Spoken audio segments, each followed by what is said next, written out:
মানিকগঞ্জের সিংগাইর উপজেলার বাইরা ইউনিয়নের বাইরা গ্রামের বা নয়াবাড়ি এলাকা থেকে আপনাদের সবাইকে সুস্বাগতম। আমি ইসলাম মোহাম্মদ, একজন প্রাকৃতিক চাষি এবং আন্দোলনকর্মী। পৃথিবীতে মানুষের আর কিছু থাকুক না থাকুক, খাদ্যের নিশ্চয়তাটা থাকতে হবে। এই খাবারটা যদি প্রকৃতি থেকে আসে, মানুষ এবং প্রকৃতি, প্রাণ প্রকৃতি সকলের জন্যই মঙ্গল। যখন এই প্রাণ প্রকৃতির বিরুদ্ধে যেটা রাসায়নিকের কৃষিচর্চা শুরু হচ্ছে, তখন থেকেই মানুষ এবং প্রাণ প্রকৃতির ধ্বংস অনিবার্য হিসেবে আমরা দেখতে পাচ্ছি। ন্যাচারাল অ্যাগ্রো ফার্ম থেকে আমরা কিছু উদ্যোগ নিচ্ছি, যেই উদ্যোগে আমাদের সাথে বনস্পতি অ্যাগ্রো সাথে যুক্ত আছে। আমরা এই কৃষিটাকে কেন আপনাদের কাছে নিয়ে আসছি সেটা বোঝা খুবই জরুরি।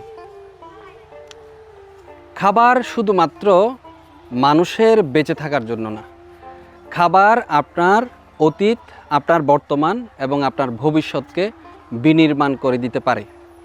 এই খাবার আপনার শরীর ভালো রাখতে পারে, এই খাবারেই আপনাকে অসুস্থ তৈরি করতে পারে। শুধু ব্যক্তি পর্যায় থেকে যদি আমরা বের হয়ে আলাপ করি, দেখেন এই খাবার উৎপাদনের যে প্রক্রিয়া, যে প্রসিডিউর, সে প্রসিডিউরের মধ্যে যখন বিষ এবং রাসায়নিক সার ঢুকে যায়, বিভিন্ন হরমোন ঢুকে যায়, স্থানীয় বীজ থেকে বের হয়ে যখন হাইব্রিড জিএমও বীজ ঢুকে যায়, তখন আসলে আমরা আমাদের নিজস্বতাটা হারাই, আমাদের অস্তিত্ব হারাই, আমাদের ইতিহাস হারাই, আমাদের ঐতিহ্য হারাই এবং আমাদের ভবিষ্যৎ অন্ধকার সেটা আমরা নিশ্চিত করি। আমরা যেই ফসলের মাঠে এই মুহূর্তে আছি, এটা একটা প্রাকৃতিক চাষের মাঠ। প্রাকৃতিক চাষ বলতে আসলে আমরা কোনটাকে বোঝাচ্ছি? খুব সহজভাবে যদি আমরা বলি, প্রকৃতি থেকে যেই উপাদান উপকরণ ব্যবহার করে, জমিতে ব্যবহার করে ফসল উৎপাদন হয়, এটাই হচ্ছে আসলে প্রাকৃতিক চাষবাস। এই চাষবাস আমরা বহু বছর ধরে, আমার ব্যক্তিগত গত 20 বছর ধরে আমি এই নিরাপদ খাবার, প্রাকৃতিক খাবারের পিছনে লেগে পড়ে আছি এবং আমি দীর্ঘদিন ধরে এই কাজটা নিজে যাপন করি। পাশাপাশি আমরা আরও অসংখ্য দেশে এবং দেশের বাইরের অসংখ্য মানুষকে এই কাজের সাথে যুক্ত রাখতে পারছি। এই নিরাপদ খাবারটা আমরা কি পদ্ধতিতে উৎপাদন করি? দেখুন, আমাদের এখন যে সংকট, বিশেষ করে খাদ্য এবং খাদ্যের অর্থনীতি, রাষ্ট্রের যে সংকট, সব কিছু মিলেই যখন আমরা এটাকে একটা মুষ্টিমেয় জায়গায় আনবো, আমরা একটা দেউলিয়া জাতির দিকে ধাবিত হচ্ছি। এখান থেকে বাঁচার আমাদের একমাত্র পথ, আমরা যেটা মনে করি এবং আমরা সেটা ধারণ করি, সেটা হচ্ছে আমাদেরকে মূলধারায় ফিরতে হবে। এই মূলধারা হচ্ছে প্রাণ প্রকৃতি নির্ভর কৃষিচর্চা এবং মানুষ হিসেবে প্রাণ প্রকৃতির প্রতি আমাদের সেই যাপনের বার্তাটা দেওয়া, যে আমরা আসলে প্রকৃতির সন্তান হিসেবে, ক্ষুদ্র একটা প্রাণ হিসেবে পৃথিবীতে আছি। এই পৃথিবীর যেন কোনো ক্ষতি আমরা না করি। আমাদের জন্ম হয়েছে, আমাদের মৃত্যুও হবে, কিন্তু আমরা পৃথিবীতে কি কর্ম সম্পাদন করে যাচ্ছি, আমরা কি খেয়ে যাচ্ছি, আমরা কি রেখে যাচ্ছি ভবিষ্যৎ প্রজন্মের জন্য, সব কিছু যখন আপনি এক জায়গায় আনবেন, আপনাকে অবশ্যই খাবার এবং জীবন যাপনের দিকে মনোযোগ দিতে হবে। এই জায়গায় মূল মেসেজটা হচ্ছে প্রাকৃতিক কৃষিচর্চা, প্রাকৃতিক চাষবাস বা নিরাপদ খাবার আমাদেরকে মূল ধারায় ফেরার জন্য একটা বার্তা দিয়ে দেয়। এই ফসলের যে মাঠ, এই মাঠটা হচ্ছে 1 বিঘা জমিতে। এই লোকেশনটাকে আমি আবারও বলছি, এটা হচ্ছে মানিকগঞ্জের সিংগাইর উপজেলার বাইরা ইউনিয়নের নয়াবাড়ি নামক একটা জায়গা। এখানে আমাদের খুব কাছের একজন কৃষক, আমাদের সহযোদ্ধা জনাব শহর আলী ভাই এই কাজটা তত্ত্বাবধান করে। শহর আলী ভাইকে আমরা ন্যাচারাল অ্যাগ্রো ফার্মস থেকে শহর আলী ভাইকে আমরা সার্বিক সহযোগিতা করছি। এটা আমাদের কর্ম, এটা আমাদের দায়িত্ব। যারা প্রাণ প্রকৃতি নির্ভর কৃষিচর্চা করতে চায় তাদের পাশে থাকা, এটা আমরা আমাদের অ্যাক্টিভিজম হিসেবে বা আন্দোলন হিসেবে এই কাজটাকে আমরা বেছে নিয়েছি। এই মাঠে আপনি যা ফসল দেখতে পাচ্ছেন, প্রত্যেকটা ফসল আসলে প্রাকৃতিক চাষের উৎপাদিত। এখানে মাত্র আমরা কিছুদিন আগেই বীজ বপন করলাম, জমি তৈরি করলাম, বীজ বপন করলাম। সেই ফসলটা এখন দৃশ্যমান হচ্ছে। আমি যদি একটু কাছে আসেন, আমি আপনাকে কিছু ফসলের সাথে পরিচয় করাই দিতে পারবো। আমার ঠিক ডান পাশে যে প্লটটা, দুইটা বেড, একটু বড়, বেডের সাইজগুলো একটু বড়, এই দুইটা বেডে এখানে আলু চাষ করা হয়েছে। আলুটা কি? আলুটা হচ্ছে দেশীয় জাতের আলু, আমাদের এই মানিকগঞ্জ অঞ্চলের একটা লোকাল ভ্যারাইটি। এই আলুটা ঠিক এই আমার হাতের দিকে খেয়াল করেন, ঠিক এই সাইজের একটা আলু হবে। এই আলুর মাঝখানে দুইটা, এখানে দেখেন দুইটা প্লট, এই দুইটা প্লটের মাঝখানে কিন্তু আরেকটা সারি আছে, যেই সারিতে আসলে আমি একটু দেখাই, এইটা হচ্ছে পটল। অর্থাৎ বোঝা যাচ্ছে যে এইটা আসলে একক কোনো ফসলের মাঠ না।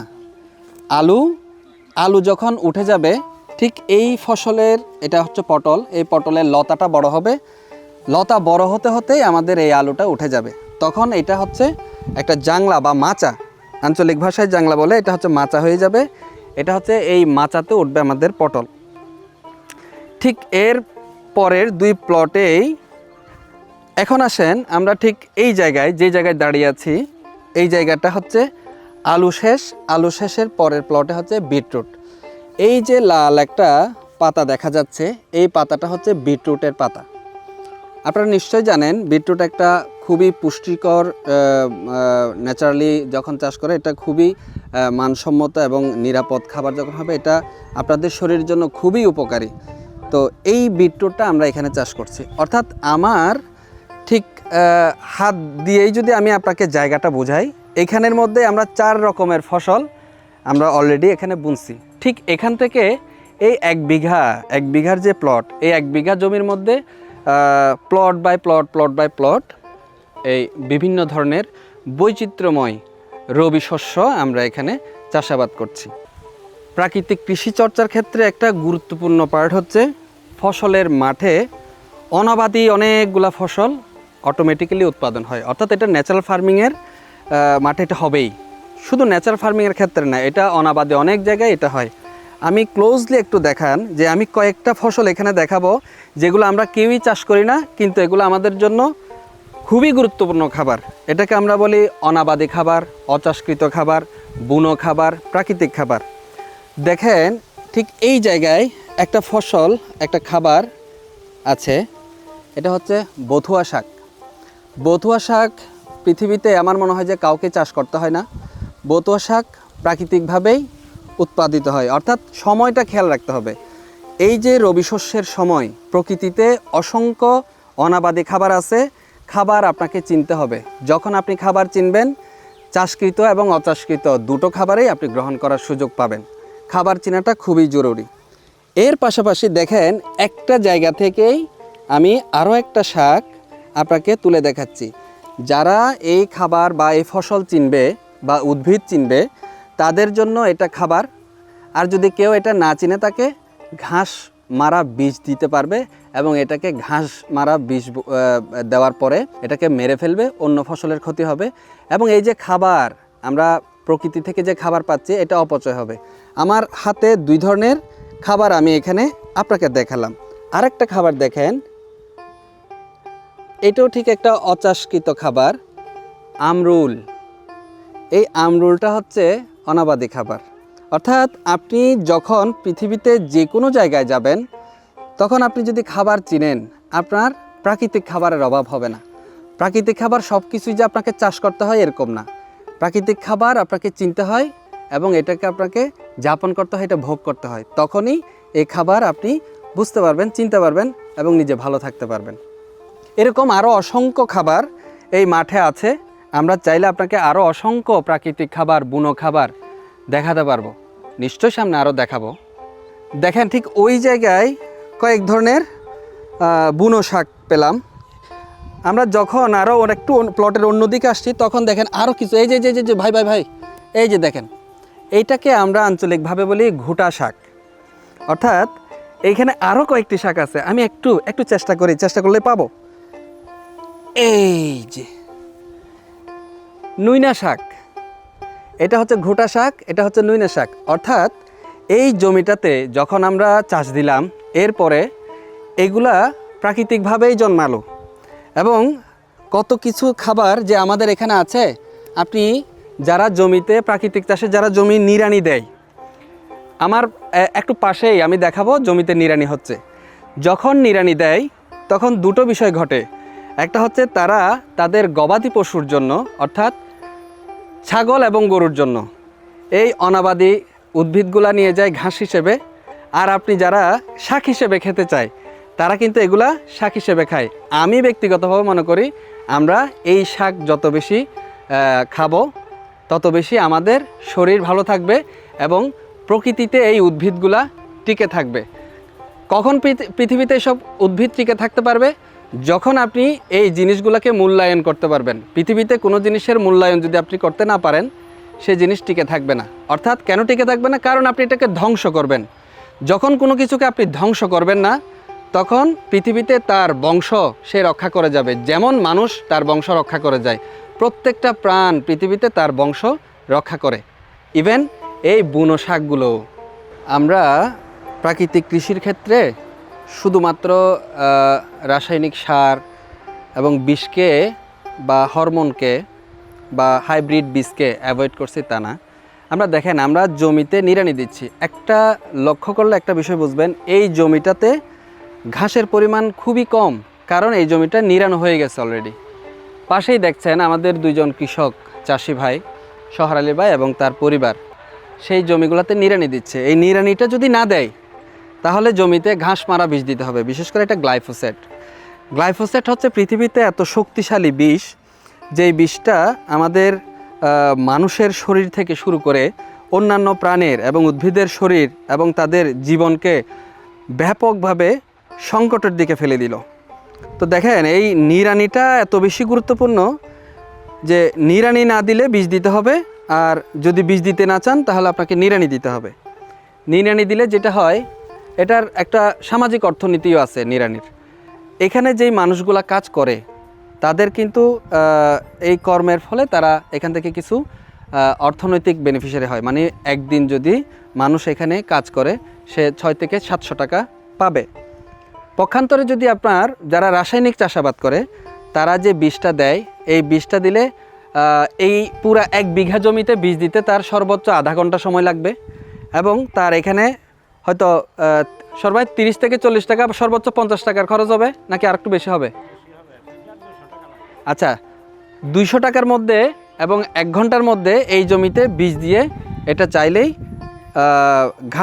ঘাসগুলা মেরে ফেলতে পারে। কিন্তু প্রাকৃতিক কৃষি এটা অ্যালাউ করে না। প্রাকৃতিক কৃষি অ্যালাউ করে নিড়ানি দিতে হবে এবং মালচিং দিতে হবে।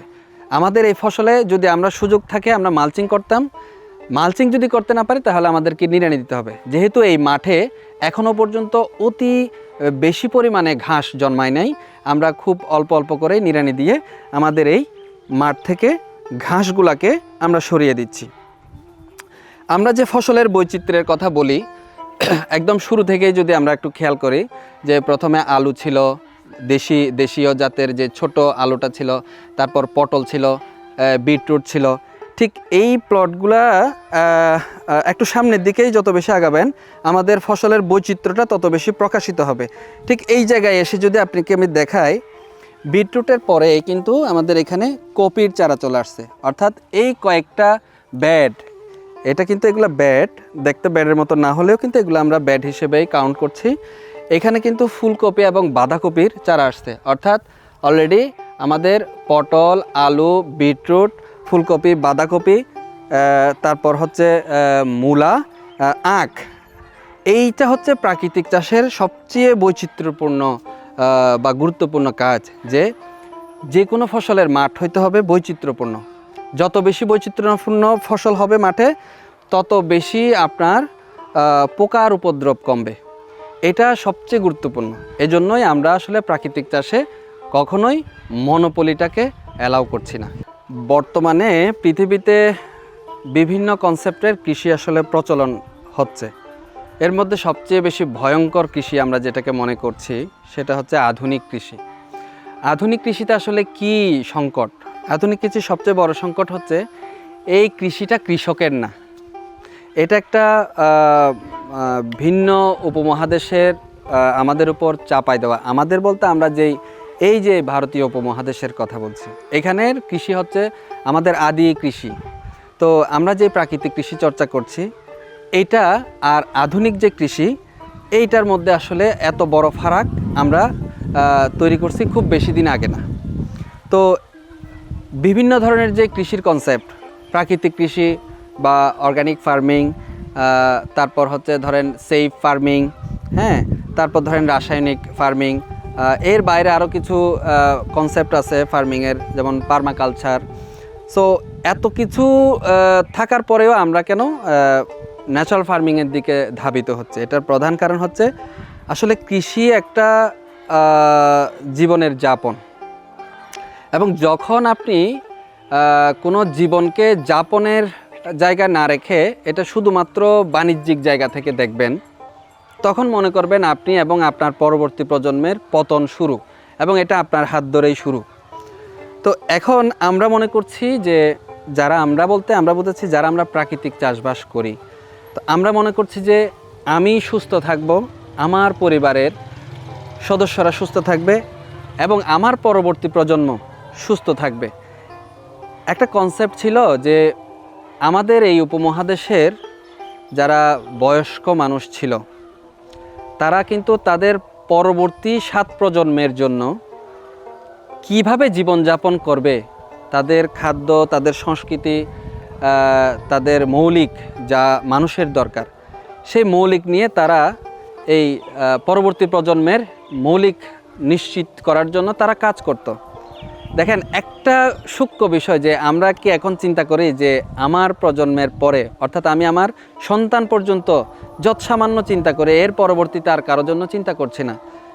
এই যে প্রাকৃতিক কৃষি চর্চা করার বড় একটা কারণ হচ্ছে আমাদের পরবর্তীতে যে প্রজন্মগুলো আসবে, পরম্পরা, তাদের পৃথিবীতে টিকে থাকার যে কাজ, টিকে থাকার যে লড়াই, এটাকে সহজ করার জন্য প্রাকৃতিক কৃষি। প্রাকৃতিক কৃষি কোনো শুধুমাত্র বাণিজ্যিক কনসেপ্ট না, এটা কাউকে উদ্ধার করার কনসেপ্ট না, এটা হচ্ছে আপনার জীবনকে, আপনার পরবর্তী প্রজন্মের মানুষকে কিভাবে, শুধু মানুষ কেন, আসলে পুরা পৃথিবীটাকে মানুষ তার কর্ম দিয়ে কিভাবে ভালো রাখবে, এটার প্রধান অস্ত্র বা প্রধান কর্মসূচি হইতে হবে প্রাকৃতিক কৃষি। যদি প্রাকৃতিক কৃষি থেকে আমরা বিলুপ্ত হই বা আমরা এটাকে অ্যাভয়েড করি, আমরা রাসায়নিক কৃষির দিকে যাই, দেখবেন যে আপনার পতন শুরু, এটা আমরা কেউই থামাইতে পারবো না। দেখেন, এই কৃষির ফলে আসলে আমরা কত বড় বড় সংকটগুলো মোকাবেলা করছি। এখন তরুণরা, প্রবীণরা, প্রৌঢ়রা, সব ধরনের যুবরা নানা ধরনের রোগে আক্রান্ত হচ্ছে। ফসলের মাঠে যেই সব রাসায়নিক চাষের ফসলের মাঠ, অসংখ্য কৃষকের সাথে আমরা কথা বলে দেখছি যে তারা নিজেরা অর্থনৈতিকভাবে ভালো নাই। রাসায়নিক চাষ আমাদেরকে একটা লোভের কৃষি হিসেবে এখানে স্টাবলিশড হয়েছিল, যে মানুষকে নানা ধরনের সহজলভ্য উপকরণ দিয়ে কৃষি করার যে প্রবণতা, সেই প্রবণতা থেকে মানুষ কী করলো, সেটাকে খুব দ্রুতভাবে গ্রহণ করলো। এর জন্য সরকারি, বেসরকারি এবং দাতা সংস্থাদের নানা ধরনের উৎসাহ, উদ্দীপনা এবং সহযোগিতা ছিল। এইটার ফলে এসে এখন মানুষ এসে থমকে দাঁড়াচ্ছে, যে মানুষ এখন বুঝতে পারছে, কৃষকরা এখন বুঝতে পারছে যে এটা তো কৃষি না, এটাকে কৃষি বলা যাবে না। তারা আসলে এটাকে শুধুমাত্র ব্যবসায়িক রূপ থেকে দেখছে, কিন্তু ব্যবসায়িক রূপ থেকে দেখেও যে কৃষকরা ভালো নেই, সেটা তারা এখন বুঝতে পারছে। তো মূল কথাটা তুলে ধরলাম, প্রাকৃতিক কৃষি কেন? প্রাকৃতিক কৃষি হচ্ছে আপনি সুস্থ থাকার জন্য, আপনি ভালো থাকার জন্য, প্রাণ প্রকৃতি ভালো থাকার জন্য, পরবর্তী প্রজন্ম পৃথিবীতে সুস্থভাবে, সুন্দরভাবে টিকে থাকার জন্য। পক্ষান্তরে রাসায়নিক কৃষি হচ্ছে আপনাকে একটা লোভের কৃষি, এবং এই লোভ আপনাকে মানে এই কম্প্রোমাইজের শুরু আছে, শেষ নাই। রাসায়নিক কৃষির এত বেশি ম্যাসাকার আমাদের দেশে হয়ে গেল যে আমাদের জমির উর্বরতা, আমাদের জমির স্ট্রাকচার, আমাদের ফসলের নিশ্চয়তা, সব কিছুকেই এখন চ্যালেঞ্জ করে দিল।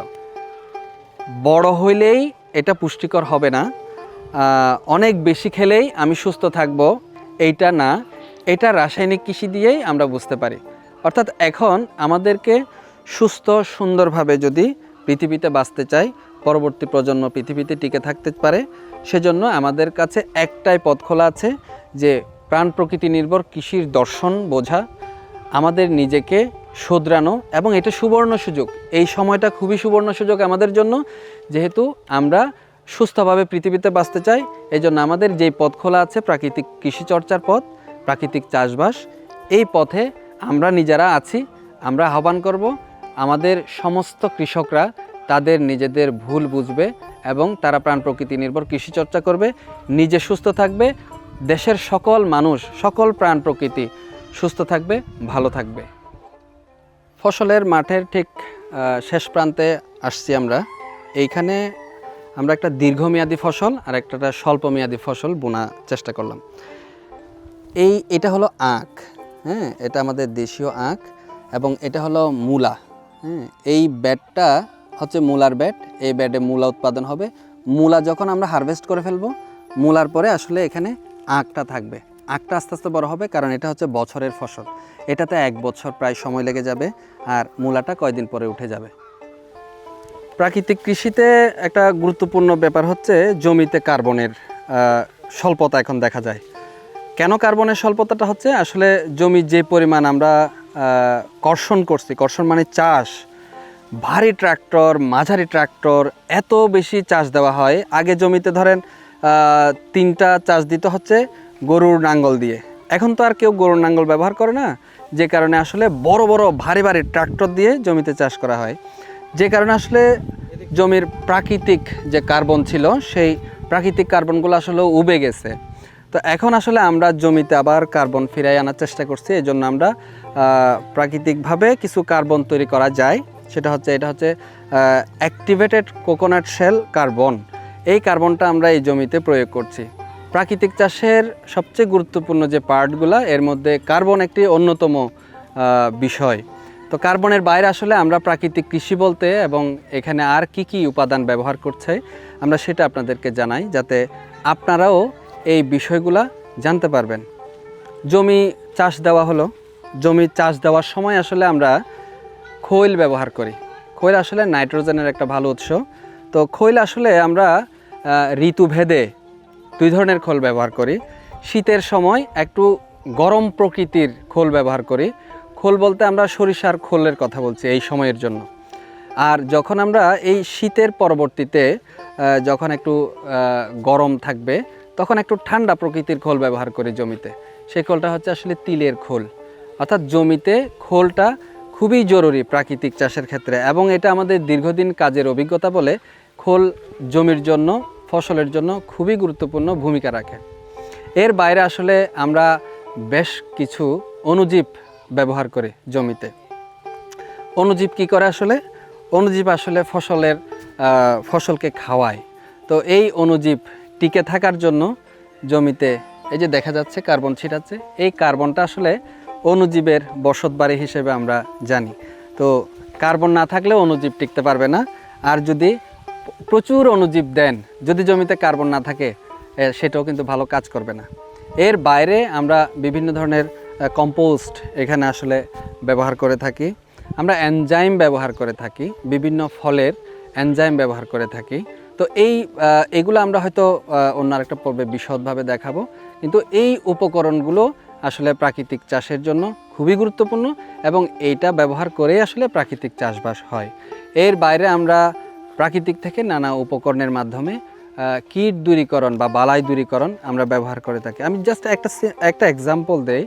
এই যে মাটি, ধরেন আমরা ফসলের যে মাটি, সেই ফসলের মাটি 3 ফিট নিচের মাটি, তার সাথে আমরা একটা বিশেষ ধরনের বীজ তৈল, সেটা হচ্ছে ভেন্নার বীজ। সেই ভেন্নার বীজ থেকে, হ্যাঁ, এই যে সর্বাই খোল দেখাচ্ছে, এই যে খোলটা আমরা দেখাবো। সেই ভেন্নার বীজ থেকে তৈল এবং 3 ফিট নিচের মাটি একসাথে মিশ্রণ করে আমরা একটা উপকরণ ব্যবহার করি। সেটাকে আসলে এটা ভারতের একজন দার্শনিক তার তৈরি করা জিনিস, আমরা বলি সিভিআর, সেটা ওনারই নাম করা।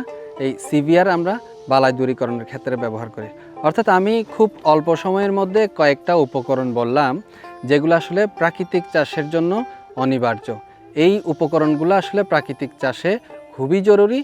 যেই ফসল আমরা যে প্রাকৃতিক ফসল উৎপাদন করি, আমি যা যা বললাম ঠিক এই উপকরণগুলোই আমরা আসলে এই প্রাকৃতিক চাষের জন্য ব্যবহার করি এবং সেটাকে আমরা প্রাকৃতিক ফসল উৎপাদন করছি এবং সেটা আমাদের জন্য, মানুষের জন্য, জমির জন্য, সকলের জন্য উপকারী। প্রাকৃতিক চাষে আরেকটা গুরুত্বপূর্ণ পার্ট হচ্ছে আসলে পানি, জমিতে সেচ। এই সেচটা আসলে আমরা এখনও গভীর পানিটা যদিও প্রাকৃতিক কৃষিতে আলো না, কিন্তু আমরা এমন একটা বাস্তবতায় আছি যে আমরা চেষ্টা করি যে যত কম পানি ব্যবহার করা যায়, মানে যেটুকু প্রয়োজন ওইটুকুই। এই জায়গায় আমরা একটু গুরুত্বপূর্ণ ভূমিকা রাখতে চাই এবং মানুষকে জানাতে চাই যে আমরা যত কৃষকের সাথে কথা বলে দেখছি যে তারা আসলে নির্দিষ্ট মানের পানির মানদণ্ড জানে না, যে কোন ফসলে কত পানি লাগবে। আর অনেকেই অতিরিক্ত পানি ব্যবহার করে। এটা আসলে আমাদের ভূগর্ভস্থ পানিটাকে অনেক বেশি মানে অপচয় করার জন্য এটা অনেক বেশি দায়ী। আরেকটা জায়গা হচ্ছে আসলে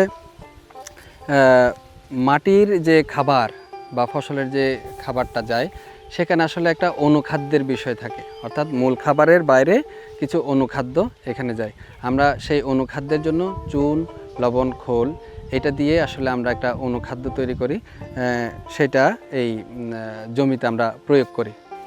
প্রাকৃতিক চাষের যে উপকরণগুলো ব্যবহার করে এর মধ্যে আরেকটা পার্ট আছে, সেটা হচ্ছে হিউমিক অ্যাসিড। হিউমিক অ্যাসিড আসলে যখনই আপনার যখন চারা থাকে তখন তার যে শিকড়টা বাড়ানোর জন্য এটা খুবই একটা কার্যকরী উপকরণ। যখন গাছ বড় হয়, অন্যান্য ফসল যেগুলো বৃক্ষ টাইপের ফসল, সেগুলোর ক্ষেত্রেও হিউমিক অ্যাসিড খুব ভালো কাজ করে।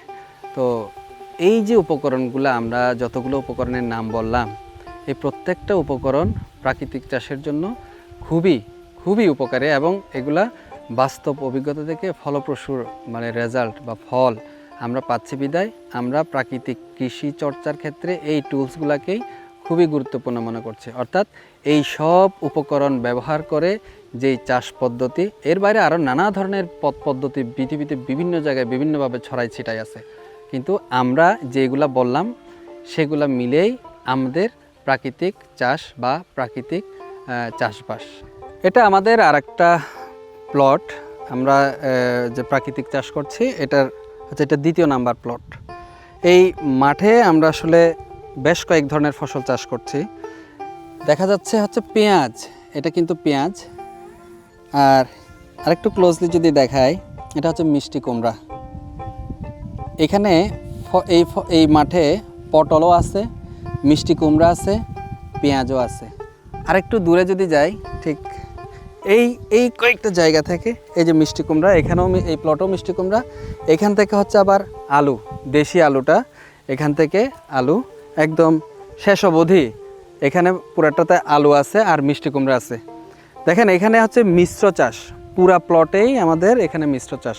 এখানেও আপনার 6 থেকে 7 প্রকারের ফসল একসাথে বড় হবে এবং সেই প্রাকৃতিক চাষের ফসল আমাদের নিজেদের খাবারের পর আপনাদের জন্য পাঠানো হবে। এই ফসল আসলে শুধু ঢাকা কেন্দ্রিক না, ঢাকার বাইরেও দেশের বিভিন্ন জায়গায় এই ফসল আমরা আপনাদের কাছে পৌঁছে দিতে পারবো।